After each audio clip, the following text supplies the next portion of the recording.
Halo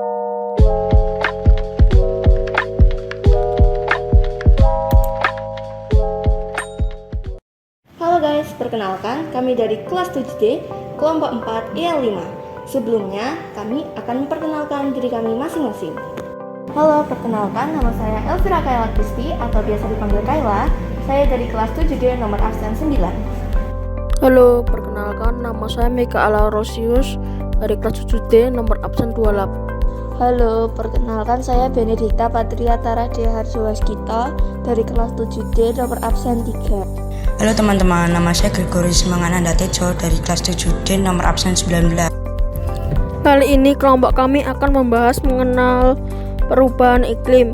Kita mulai dari pengertian perubahan iklim ya. Perubahan iklim adalah sebuah fenomena perubahan pola keikliman yang berpengaruh terhadap perubahan pola cuaca suatu daerah hingga dunia dalam jangka panjang. Perubahan iklim juga dapat diartikan perubahan pola dan intensitas unsur iklim dalam periode yang lama. Kami tertarik untuk membahas penanganan perubahan iklim karena pada saat ini banyak dampak dari perubahan iklim. Contohnya adalah terlalu tingginya curah hujan akan mengakibatkan menurunnya kualitas sumber air, Letak geografis dan kondisi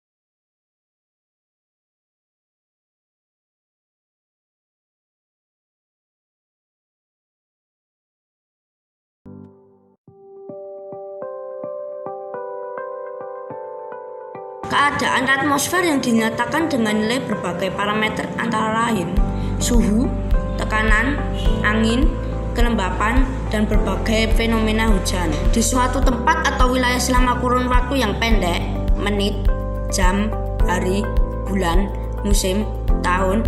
Ilmu yang dapat mempelajari seluk-beluk tentang cuaca disebut meteorologi. Meskipun pemanasan global hanya merupakan satu bagian dalam fenomena perubahan iklim, namun pemanasan global menjadi hal yang penting untuk dikaji. Hal tersebut karena perubahan temperatur akan memberikan dampak yang signifikan terhadap aktivitas manusia.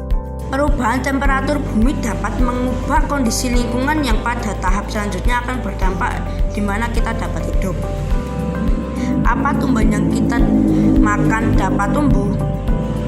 Bagaimana dan di mana kita dapat menanam bahan makanan, dan organisme apa yang dapat mengancam. Ini artinya bahwa pemanasan global mengancam kehidupan manusia secara menyeluruh. Perubahan iklim ini pastinya memiliki banyak dampak bagi bumi ini. Contohnya curah hujan yang dapat dilihat dari grafik di atas bahwa curah hujan pada periode tahun 2000 hingga 2011 mengalami kenaikan dan penurunan. Pada periode bulan Januari hingga September mengalami penurunan jumlah curah hujan.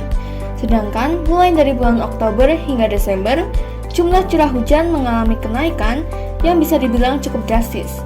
Hal ini membuktikan bahwa perubahan iklim sangat mempengaruhi curah hujan di Indonesia. Tidak hanya menyebabkan jumlah curah hujan yang tinggi, perubahan iklim juga bisa menyebabkan banyak bencana lain seperti banjir, kekeringan, tanah longsor, dan lain-lain. Dapat dilihat bahwa bencana yang paling sering terjadi adalah angin puting beliung dan banjir. Hal ini pastinya sangat berbahaya bagi kita semua dalam kehidupan sehari-hari. Kalau tadi kami membahas perubahan iklim dengan menggunakan bahasa Indonesia, sekarang saya akan menyampaikannya menggunakan bahasa Jawa ya. Cacahe bencana alam sing ana karo cuaca ing saindanging jagat saya tambah sajrone 50 tahun kepungkur.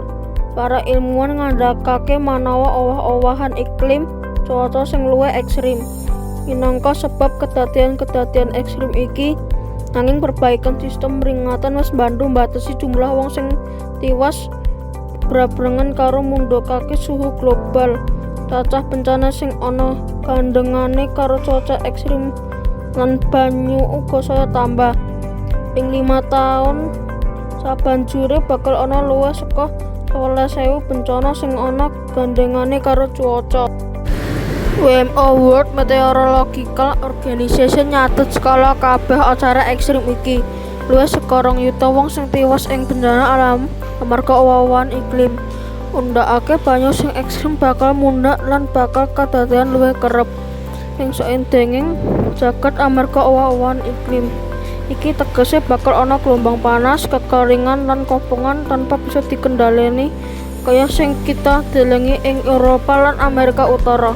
Bakal ana akeh uap banyu atmosfer sing nyebabake curah udan sing ekstrim lan banjir bandang.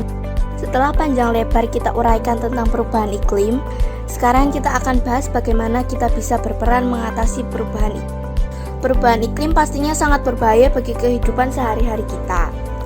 Perubahan iklim menjadi isu sentral yang berimplikasi terhadap derajat kesehatan masyarakat.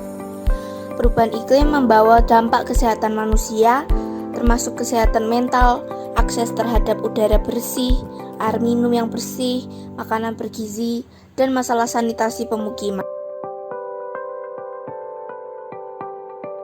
Reduce atau mengurangi artinya mengurangi segala sesuatu yang mengakibatkan sampah. Kita dapat melakukan daur ulang sampah menjadi barang atau produk baru yang bermanfaat. Reuse berarti menggunakan kembali sampah yang masih dapat digunakan untuk fungsi yang sama ataupun fungsi lainnya. Gunakan kembali wadah atau kemasan yang telah kosong untuk fungsi yang sama atau fungsi lainnya. Recycle adalah daur ulang, adalah proses untuk menjadikan suatu bahan bekas menjadi bahan baru dengan tujuannya mencegah adanya sampah yang sebenarnya dapat menjadi sesuatu yang berguna. Selain itu, kita dapat melakukan dengan mengurangi penggunaan AC atau alat rumah tangga lainnya yang mengandung senyawa CVC. Juga tidak menggunakan HP untuk bermain saat mengecas HP karena bisa membuat listrik menjadi semakin mahal dan juga bisa membuat HP rusak. Oke teman-teman, sebelum perubahan iklim ini menyebabkan dampak yang lebih berbahaya lagi, mari kita lakukan upaya-upaya yang bisa kita lakukan dalam menangani perubahan iklim. Kita bisa memulai dari diri sendiri ya. Nah, sekian penjelasan dari kami. Terima kasih karena telah menonton hingga habis. Jangan lupa like, komen, dan subscribe ya. Sampai jumpa.